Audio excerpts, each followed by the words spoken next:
ನಿನ್ನೆ ಅವರಿಗೆ ರೈಟಿಂಗ್ನಲ್ಲಿ ಪತ್ರವ್ಯವಹಾರ ಮಾಡಲಾಗಿತ್ತು. ಈ ಅನುಮತಿ ನಿರಾಕರಿಸಲಾಗಿದೆ. ಆದರೆ ಕೂಡ ಇವರು ತಗೊಂಡಿದ್ದಾರೆ.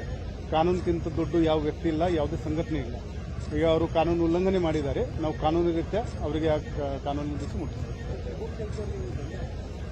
ಹೌದು, ಶುಭಂ ಶೆಳಕೆ ಅವ್ರದ್ದು ಯಾವುದೇ ಪ್ರಚೋದನಕಾರಿ ಸ್ಟೇಟ್ಮೆಂಟ್ ಕೊಡ್ತಾರೆ, ಅದಕ್ಕೋಸ್ಕರ ಅವ್ರದ್ದು ಆಲ್ರೆಡಿ ಬಾಂಡ್ ಅವರಿತ್ತು.